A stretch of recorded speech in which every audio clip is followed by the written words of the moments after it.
Welcome to the Magic of You on 105.9 Seaside FM. Good morning, everyone. Welcome to the Magic of You for Tuesday, the 8th of March. I'm Krista Cook, and I am here with my co-host, Holly Poole. Good morning, Holly. Good morning, everyone, and happy International Women's Day today. Also in the studio with us is Ken Penrose. Now, I'd like to give you a little background on Ken.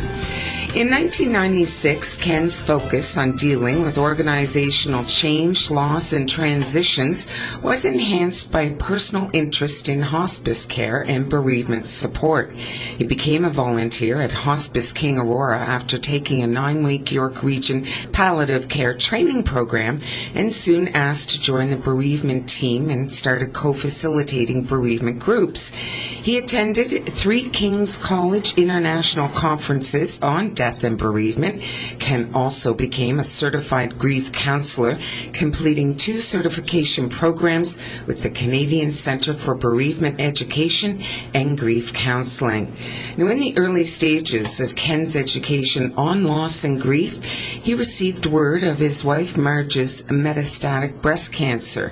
Now, after fighting for her life for over 3 years, Ken's high school sweetheart and wife of over 40 years passed away. Now, Ken was the primary caregiver over the final stages of her life. Not only did Ken experience the primary loss of his wife, but also mourned many secondary losses: his role as husband and partner in an intimate relationship, and the sale of his home. He was single, widowed individual, living on his own for the first time in more than 40 years. He believes that because he faced his grief so directly and proactively, and by working through so much pain, sorrow, and longing, he was able to experience a genuine transformation to a whole new life that incorporates Marge's love and legacy. Good morning, Ken. Thank you very much for agreeing to join us and sharing some of your pain, but that pain becomes healing for others. So really appreciate that you're here to share your advice. The fact that you had these educational courses, did it really help going through your wife's passing and her terrible illness? All the difference in the world. I don't know what I would have done if I hadn't had the opportunity to learn so much about the whole grief process and apply it to my own situation. It just made all the difference. So I'm a true believer. We all have lost a loved one. We all think that it is a very personal thing. Grief is very personal, right? Yes, so much.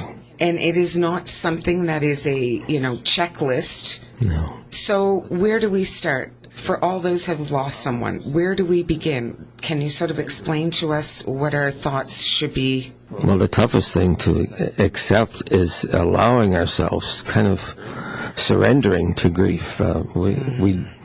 I got flack for naming my website Embracing Grief. People would say, why would you want to embrace grief? But that is, in fact, what's necessary to work your way through grief, is to actually allow it to happen, not keep resisting or fighting it or pretending it's not there. And so that's still very much ingrained in the culture, is you got to tough it out and don't give in. And so the biggest message is to allow yourself to experience it and go for it. And by doing that, you'll come out the other side. Sorry, now, yeah. I understand the words that you're saying, and I guess, how does one embrace grief? I understand the words of letting yourself feel when you need to feel. So if you need to cry, let it out when you need to cry. Talk to people. I guess I'm trying to see if the way I grieve is different from what you're going to tell me. Yeah. Well, it sure is helpful to grieve with others, to be part of a grief group if you can find such a group, and there are lots of them around. But sharing your grief with others is so therapeutic, so helpful. I facilitated 20 9-week bereavement groups in Ontario before I came here, and that experience with people again made me a true believer of the power of grief to help people move on through their grieving process. To start to see that life can have some meaning again, which it doesn't when you're heavy into grieving. And I think one of the things, too, as a culture, I hear this all the time, oh, he's been gone for a year or she's been gone for a year, get over it. I mean, how often do we hear that? And I would think that for some people it may be a year, for some people it may be 2 years. What are your thoughts on that? Oh, there's just absolutely no fixed dates. People would like to have a set time when it's going to be over, but it doesn't work that way. So it just takes as long as it takes. And for some, it just could happen that they're ready to move on after a year. That doesn't mean they won't have subsequent setbacks, but I do believe, the loss of a child is something that you just can't put a time on that. So it could be forever, but it takes a different form as time moves on. It's not as painful after 2 or 3 or 4 years, but it's still something that it does. You'll have kind of grief flashbacks, no matter what the loss is, but the good news is when those happen after a year or two, they don't last as long. You just experience the flashback and shed a few tears, and within a few minutes you're ready to move on with your day. Whereas if that happened in the first few months, then you'd be set for the day. You'd just be a basket case for a while. Now, one of the things that I thought is so awesome on your website is you have some great resources, and we'll talk about that later, but you have what's called the myths and truths. And I think it's popular misconceptions about grief and loss. And this was just a great page. And I'd like to go through some of them because I think then you'll be able to expand on it. Sure. Okay, so popular misconceptions. Number 1, you never recover from a major loss such as death. And that's just a true myth, because you do recover and you do find new meaning if you've allowed yourself to really experience the grief and do what I call grief work, and that is exercises and things that help you to fully appreciate what you had and what you no longer have. But so there are things that you can do to facilitate the healing process, and those things make all the difference.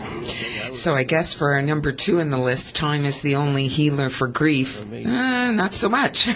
Well, time doesn't... Time helps. But. Yeah, it helps, but it doesn't do a thing. I was amazed to find that the research shows that the second year of a major loss is usually tougher than the first. And why is that?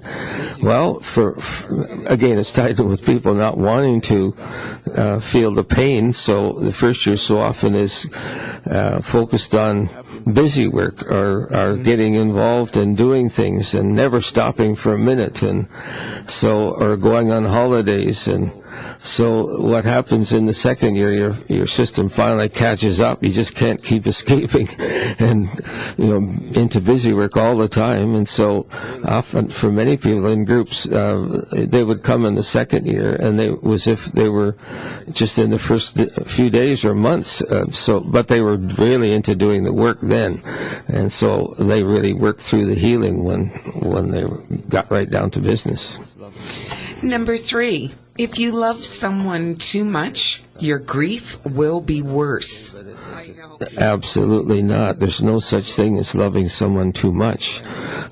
So that's just a true myth. I don't know what else to say, but it's I just, know. Yeah. It's one of those lines where you just, Right. Okay, number 4, nobody else can help you with your grief. Oh, that is so false. And there's just so much help you can get if you're open to it. But it's still built into the culture here that you've got to work it through alone for the most part. That's been my experience with people, that you really can't count on anyone else. But if you're open to it, you can get so much help. Well, I think one of the things they say is, you're not a true woman if you don't make it on your own, or you're not a true man if you don't make it on your own. That's so strongly built into the culture. It is. But it sure makes it harder to work through grief with such strong beliefs as that. So just kind of releasing that and allowing yourself to go through it is going to make all the difference. Well, I think it starts at childhood, right? When we say big girls don't cry or big boys don't cry. Absolutely, absolutely. I think allowing myself to cry was one of the best things that helped me through my grief. I knew that was building up at the end of the day. Come home, and I ended up finding that certain music would just get me right into crying. Sarah McLachlan was a wonderful example. Yes, I put her music on, and I'd cry like a baby for about 15 or 20 minutes, and then I'd be okay for the rest of the evening, but without that, I'd just be too tight, or, I knew I had to do that. Now, this one we hear a lot. It's a slow death is easier to handle than a sudden death. So it's that age-old question, you have a family member who's dying of terminal cancer, and somehow that's easier to handle than getting a call when Uncle Joe passed away from a heart attack unexpectedly. Oh, that's such an ongoing debate that people have, depending on which camp they're in. And I think it's tough either way, but it certainly is tough for it to be a shock. But when someone's dying over a period of 2 or 3 years, people say, well, then they're not going to have to grieve. Well, the grief will take a different form, but when the final day comes, they're still grieving, but there is such a thing as grieving in advance as the process is unfolding, and so it's not as traumatic when you know your partner's dying or whoever, and you're almost wishing it for their sake, and when it comes, it's a relief, and so the grieving isn't as traumatic in that instance. But still, when the loss comes, and no matter how old the person, there's still deep grieving involved. And you say no matter how old the person. That comment alone, how many people, typically, if you have a person who's lived a long life and died at 92 versus, a child that might have passed away before they hit the age of 10, the comparison. Oh, yes. It's, it really is, people just don't understand how people can be grieving the loss of their parents when they're in their 90s. But it's still a real loss, even though it's a blessing in a way. It's still a real loss, but you have to go through the same grieving process, maybe not as deep and traumatic, but it's still there. You have a life of memories, and those need to be accepted and worked on and grieved in a normal way. How about number 6 on our list? Your loss was God's will, and you should not question it. That's one of the biggest disservices. Some of the messages from the church and religion really don't help the grieving process, because I believe we have a loving God, and nothing of those messages really they don't help at all. So sadly, I've had people tell me they have to stay away from church because they get these messages that they should get on with it. If they truly love the person, then they would have let the loss go right away, which is just so ridiculous, so it doesn't serve to dump guilt on people about the way they're doing it, that it's whatever they're doing is not right, and people get a lot of messages that keep them from truly honoring the person that's died. And truly feeling it sounds like one of the things that's the problem, right? People just aren't feeling the grief. Exactly. They're emotionally and physically, just allow yourself to. And that's where a really good grief group can help people to really release emotions. And people feel so guilty because they're angry. They're angry at the person for dying. Well, the person didn't want to die, typically, so they're angry that they got left holding the bag with all sorts of responsibilities, and they're angry at God for taking their loved one, but God can handle it. So it's so important to get all that anger out and be released of it, instead of holding it in. If we have to go off and scream into a pillow and get your frustrations out, better to do that. Absolutely. It's almost as though some people are embarrassed to allow themselves to go to that level, but extremely embarrassed. Gosh, I don't have an issue when it comes to that, so it's always hard to understand the other side. Oh, it is. We are going to go for a break, but what I wanted to say is when we come back, if anyone has questions, they can give us a call at 469-6000, and by all means add to this conversation that we're having with Ken Penrose around grief, and we will get back to some myths and truths in just a moment.